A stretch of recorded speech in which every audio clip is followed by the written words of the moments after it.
Hello, BookTube. We're continuing on with our read-along of Christopher Hitchens' book, God is Not Great, his best-selling entry in the anti-religion screed market from a decade ago.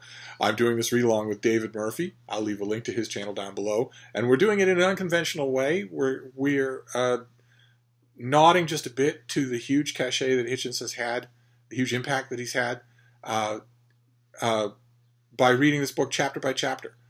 Every weekday we do a different chapter until we run out of chapters. And the one we're doing today, chapter 7, is called Revelation, the Nightmare of the Old Testament.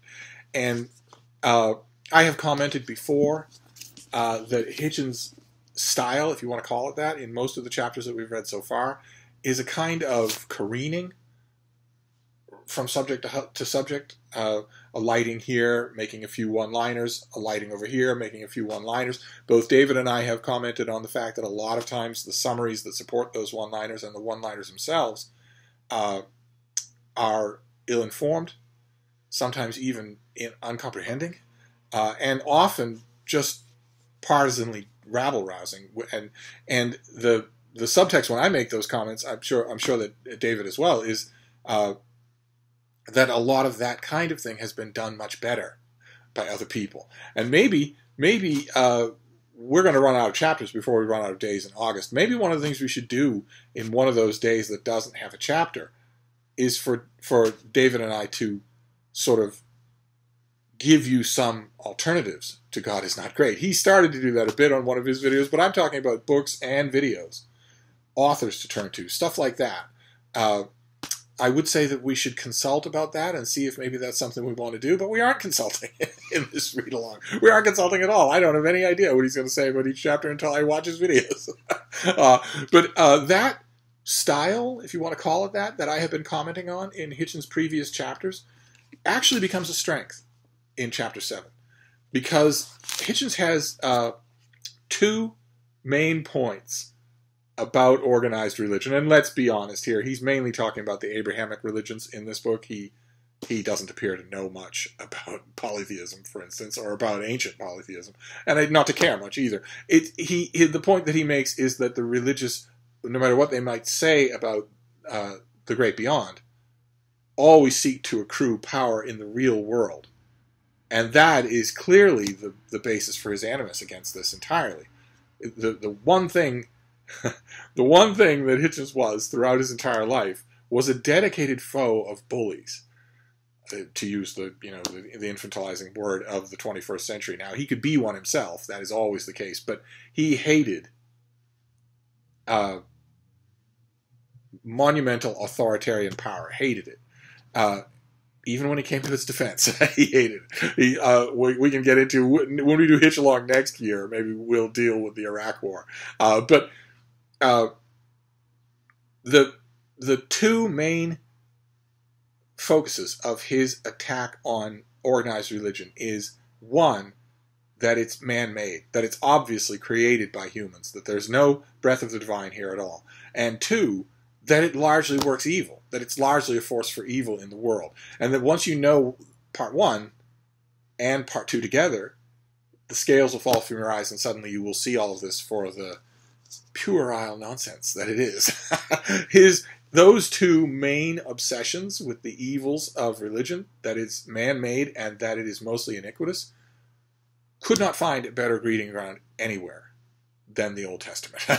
the Old Testament, as Hitchens defines it, he describes it as just a seething nightmare of a text. And he's right, but he's only right if both of those contempts are in place. The Old Testament, yes, it's a sea of betrayal and bloodshed and genocide, and also on the human level of brutality and sexism and all sorts of things like that. But it isn't any more full of those things than any other comparably old literary epic. And the only reason that it attracts the ire, the personal anger of Christopher Hitchens, is because of the other focus, which is that it's viewed as divine. So suddenly, the barbarism of the Old Testament, which is, kind of, sort of first cousin, definitely genetically related to the barbarity of, say, the Iliad, means more to him and is more important to him to fulminate against, because no one's doing anything in the name of Homer. Whereas this book, the Old Testament, has been responsible in the real world, not just the blood. We're not talking just about the bloodshed and depravity in its text. There's plenty of bloodshed and depravity in the Epic of Gilgamesh. We're talking about the bloodshed and depravity that people have read in its text and then enacted in the world. And that those two angers in this chapter, Hitchens turns on the text of the Old Testament. And he is a very good reader of text. I know that I've bashed him in the course of this read-along as being sort of a dilettante and maybe overclaiming his literary knowledge. But when he actually does grapple with a text, it's a joy to see. And it happens in this chapter. It happens in the same scattershot fashion that has applied to all the previous chapters that we've read, but it is still a joy to see. You can scarcely swing a dead cat anywhere in the Old Testament without hitting something that will be a fatal blow to one or both of those assumptions that this is divinely inspired and that it has some sort of divine wisdom, that it's more than a text, in other words. When on this channel, when we were doing a read-through of a read-along of the Gospels, I prefaced it all by saying the one thing we all have to agree to do if this read-along is going to work at all is to agree that these are literary texts, to treat them as literary texts. You have to look at them without religion. You have to just take that element out of them. I say you necessarily can do that because that element was never in them to begin with. There isn't anything divine about any of this. So it should be, in one sense, easy to read them as literary texts and then see, what's interesting, what's not, what's beautiful and what's not, what's deplorable and what's not.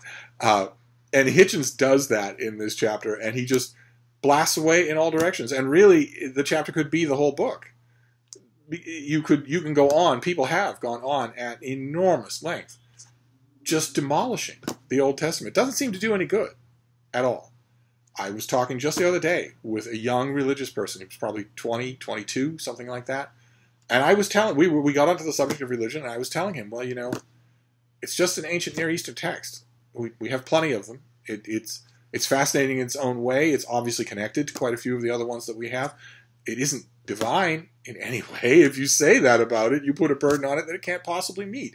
And he immediately responded by saying, no, it's different from all other ancient texts. And I said, would you mind explaining how it's different from any other ancient text? I knew what he was going to say. It's the only thing. It's the thing the faithful say right away. It's their go-to defense of the divine inspiration of this text, and that is that the Old Testament has fulfilled prophecies. That plenty of other ancient Near Eastern and other texts have prophecies, but none of them have come true. Whereas in the Old Testament, you can run through a long roster of prophecies that were made and then came true, and that wouldn't be possible unless the book were divinely inspired. And of course, that's bunkum. From beginning to end, the Old Testament has no fulfilled prophecies in it at all. None. In fact, quite a few of the prophecies that are made in very specific detail in the Old Testament have been proven to be wrong. They've turned out to be wrong. So it's not just that the vague generalities of, someday something great will happen to you. Well, that's not a hard prophecy to fulfill. And the religious say that every single one of those in the Old Testament is a fulfillment. It has been fulfilled. But that's not particularly hard to fulfill. You can fudge that easily. I'm talking about specific prophecies, where the prophet says, such and such a thing is going to happen on such and such a date, and after that, such and such a thing is going to happen. And we know when the book was written. We know when the prophet wrote that. We know the audience that he wrote it for. And we know that time has passed since then, and that the prophecy in its specifics has not come true. You can say that to the faithful all you want. You say that all day long. It won't have any effect at all. They just don't hear you. Which is kind of scary, in a way. That guy that I was talking to, when he brought up fulfilled prophecies in the Old Testament, he was clearly bringing it up as one of his seminal reasons, if not his only seminal reason, to believe that this is more than a book, to believe that this is divine. He brought it up specifically in that context. When I said, what makes you think this isn't just another Near Eastern ancient text? That's what he said. And when I then demonstrate to him that thing that he brought up is not true, it's like I never spoke at all. Doesn't have any effect whatsoever. Which is kind of scary in a way. But that's one of the very first things that Christians bring up is that the Old Testament has fulfilled prophecies in it. Oftentimes Christians will say that much of the New Testament is a fulfillment of Old Testament prophecy. I've never understood that at all. Never. Of course, the number one thing, if you're a Christian, a believing fundamentalist Christian, you believe that every word of the Bible is inspired by God, and that the Old Testament is tending, looking towards its fulfillment in the New Testament with the coming of the Son of God. If you believe that, then it's absolutely inescapable in your belief system that the Old Testament will prophesy the Messiah. And it does, of course. The Old Testament has passages about the coming of the Messiah, but none of them match what we get in the New Testament at all, including down to specifics. I mean, the prophecies of the Messiah in the Old Testament foretell a God, a king on earth, a commander of armies. None of that happens, and it forces Christians to immediately metaphor the hell out of their book. I just immediately have to say that God is speaking in metaphor, when in the Old Testament, the God in the Old Testament does not speak in metaphor. When he talks, he's extremely direct. But even in terms of specifics, you shall call him Emmanuel. Is there anybody in the New Testament named Emmanuel? No. Does the word Jesus appear in the Old Testament? No.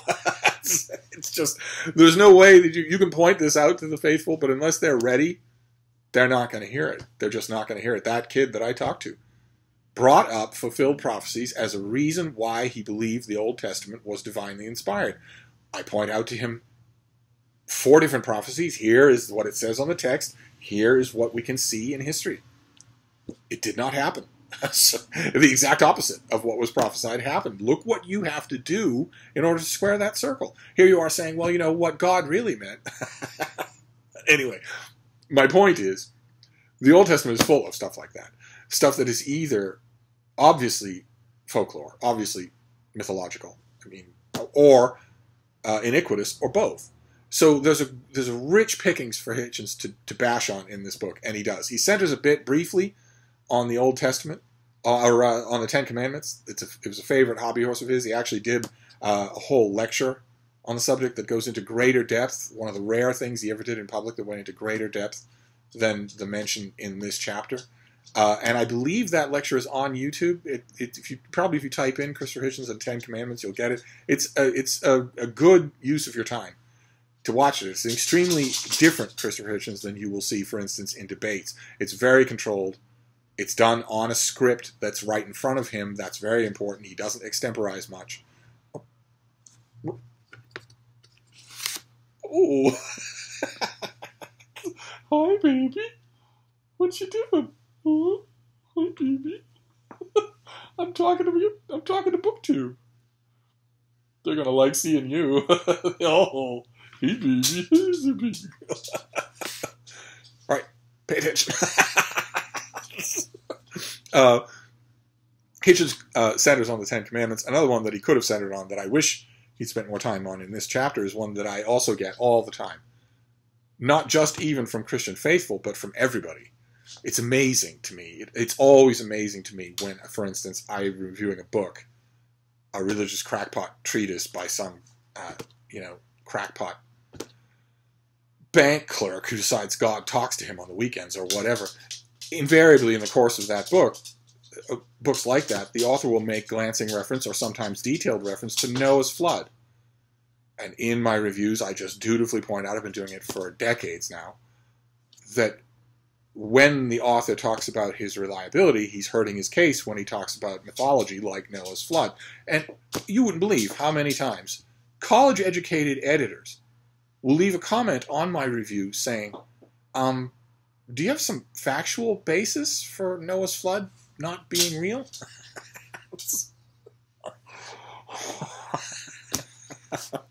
For a centuries-old man and his wife and their children herding 2 of every species of animal onto an ark made of wood in order to float on a world of water for a year before making landfall and having those animals spread all around the world.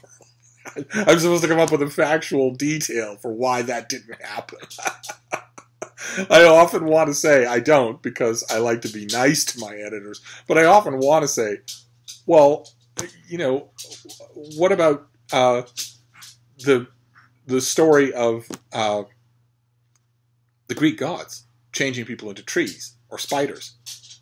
Do you want me to come up with factual basis for why that isn't true too? The Old Testament is entirely full of mythology. None of it happened. It's all mythology. It's characters wrestling with genies, with angels. It's characters talking to animals and the animals talking back. It's characters fighting with giants and employing witches to summon ghosts. It's all just folklore. It's all just tales passed on around campfires. It self-evidently is that, and yet, no, and not with a lot of the faithful that you meet, especially hand in hand with the complete failure of education in the West. The educational system has it's failed completely. So, and it's gone hand in hand with a kind of puritanical thought policing, so that now I'm sure that a teacher in, for instance, middle school, who was teaching, I don't even know, evolutionary biology, and made an offhand reference to, of course, this is a myth.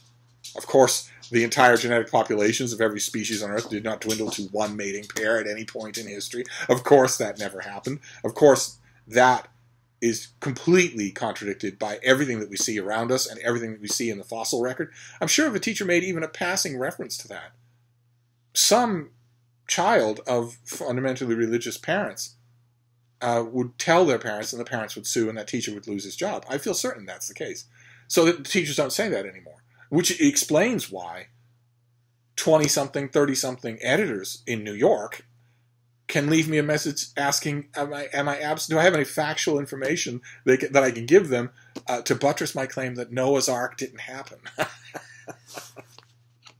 And Hitches goes through a lot of that, and he has a great time. It's a very angry chapter, but he has a wonderfully fun time with it anyway, just bashing in all directions. I understand, in this chapter, I understand why he does that. I think it would have almost been counterproductive for him to focus here, because there's so much to destroy. There's so much. Even if you just talk about the Old Testament in this book, it just really isn't even talking about Christianity or Islam. He's really just talking about this one book, and he's reading it brilliantly and demolishing it as he goes along. And he has a little help. He was a fan of Thomas Paine, and he has a little help in a passage that I want to read you. It's half Hitchens and it's half Paine. And Thomas Paine on religion is well worth you finding. It's tough to do for the last 100 years, first in trade paperbacks or in mass market paperbacks, then in trade paperbacks, and even in some big anthologies of Paine, selected or collected Thomas Paine. You look in vain in the table of contents for his writings on religion. Maybe because editors don't know about them, or maybe because editors know about them and don't want to hurt their sales in the Bible Belt of America. I don't know. If you included Paine's writings on religion, which are incendiarily fantastic, if you included them in an anthology like that, you could kiss goodbye any chance that, for instance, the state of Texas here in America will order that book for school use. You can kiss goodbye to it being accessed and bought by half the libraries in the country. So maybe that's why, but one way or another, Hitchens knew all about those. Those readings, of course, are available for free online. But he puts it this way. Long before modern inquiry and painstaking translation and excavation had helped enlighten us, it was well within the compass of a thinking person to see that the revelation at Mount Sinai and the rest of the Pentateuch was an ill-carpentered fiction, bolted into place well after the non-events it fails to describe convincingly or even plausibly. Intelligent school children have been upsetting their teachers with innocent but unanswerable questions ever since Bible study was instituted. The self-taught Thomas Paine has never been refuted since he wrote, while suffering dire persecution by French Jacobin anti-religionists, to show, quote, that these books, that is the Pentateuch, are spurious, that Moses is not the author of them, and still further, that they were not written in the time of Moses, nor till several hundred years afterwards, that they are an attempted history of the life of Moses, and of the times in which he is said to have lived, and also of the times prior thereto, written by some very ignorant and stupid pretenders several hundred years after the death of Moses, as men now write histories of things that happened or are supposed to have happened several hundred years or several thousand years ago. that didn't sit well with Paine's readers at the time, and it still doesn't. And I don't know. There's a part of me that wants to think that Hitchens was having a rare moment of perspective when he includes a passage like that in a book like this, because right away you see what sustained and concentrated fire on the subject would read like. And unfortunately, you don't get that feeling in enough of God Is Not Great. It should all read just as good as Paine or better. But it doesn't all do that. And Hitchens goes through some basic points. He mostly sticks to Moses. He attacks, for instance, he attacks the idea that Moses wrote the book of Exodus, that Moses wrote these things is clearly not borne out in the text itself, especially since Moses didn't exist. He is also a fictional character. But he finishes up with a classic kind of Hitchens peroration that ends the chapter. I want to read you this part, and then we'll wrap this up. One could go through the Old Testament book by book, here pausing to notice a lapidary phrase, and there a fine verse, but always encountering the same difficulties. People attain impossible ages and yet conceive children. Mediocre individuals engage in single combat or one-on-one argument with God or his emissaries, raising afresh the whole question of divine omnipotence or even divine common sense, and the ground is forever soaked with the blood of innocents. Moreover, the context is oppressively confined and local. None of these provincials or their deity seems to have any idea of a world beyond the desert, the flocks, and the herds, and the imperatives of nomadic subsistence. This is forgivable on the part of the provincial yokels, obviously, but then what of their supreme guide and wrathful tyrant? Perhaps he was made in their image, if not graven? This is a point... I won't stress this too much because I feel like David and I have both been a little harsh on Christopher Hitchens in the course of our read-along here. So I won't stress this too much. But that is a point that is made also by Sam Harris in a book that Hitchens read and that came out before this book. And Harris makes it better. He points out in Letter to a Christian Nation that one of the amazing things that you have to notice about the Bible is that none of it, even the parts that apparently are being dictated directly by God, none of it is out of its context. There's nothing in the Old or New Testament that couldn't have been known by the men who lived at that time. There's nothing from any later time. No hint of an awareness that such later times would be. No hint also of the broader context of that specific time. As Hitchens points out, the whole thing is staggeringly, claustrophobically local. There's no hint of Amazonian jungles, no hint of other Bronze Age civilizations in China and Korea that had nothing to do with this world and that had completely different gods, completely different prophecies, completely different holy texts. There's no idea of an Arctic or an Australia or anything like that. The eye of the writing awareness, I would say the men who wrote these texts. Christians would have to say the men who were directly inspired by an all-powerful, non-corporeal deity who inspired the men to write these texts. The eye is so specifically loaded onto these details. Here is how you conduct a blood sacrifice. Here is the specific way that you do it, and when and how and who does it, where it's done, what the things have to be happening in the skies, what things have to be happening with the portents, what is the wrong way to do it, and what are the penalties for doing it. No one does blood sacrifices anymore. No one conducts blood sacrifices anymore. No one does it. No one's done it for a long time. It is an ancient practice. It was, at the time that these men were writing these texts, it had maybe 5 centuries to live anywhere in the world. Maybe less than that. And yet that awareness, there is no awareness anywhere in these texts of that fact or anything like it. It is just an ordinary fact of the world. You own slaves. You own your wives. You have more than one wife. When you kill your neighbors, you kill them all. There is no such thing as a Geneva Convention. There is no such thing as the gradually developed concept of mercy in war. There is no such thing as any of that, and there's no such thing as anything outside of Judea. There's no awareness that any of it exists at all. It's just so contemporary that it's always baffled me. When you read these books and you realize that, it's always baffled me that anybody, for instance, in 21st century America could think that any of this applies to them or ever was meant to. None of it does. In order to make any of this stuff apply to you, you have to just load it to the breaking point with metaphor. Practically everything in it has to be a metaphor. And even if you've got a bag load of metaphors at the ready, what are you going to do with the carefully, elaborately described details of how exactly you sacrifice a pigeon?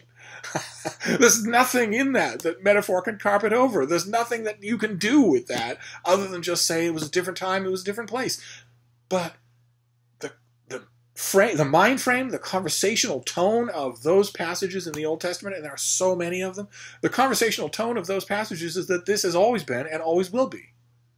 So anyway, you can see I have long been frustrated. The same things that frustrate Christopher Hitchens, and that makes this chapter for me enjoyable to read in a way that I haven't encountered much of in the chapters we've seen so far, because I sense that he has the same kind of anger on the subject. Not so much, it's really a book reviewer's anger. You're reading these texts and saying, okay, well, on the face of them, on their face, on just a plain, simple reading, these don't support anything like the constructions that have been made around them. So why are you still making those constructions? This isn't even a judgment call. This is clearly what it is, and you're saying that it's clearly what it isn't. And that is frustrating. But that'll wrap it up for now. So tomorrow we'll go on to chapter 8, which is the New Testament exceeds the evil of the Old one, which was, for most people, even for most Christian apologists, that seems like an outlandish claim. That title seems like an outlandish claim. So we will follow Hitchens' argument and see why he thinks that. We'll do that tomorrow. So I will see you then. Thank you, Book 2.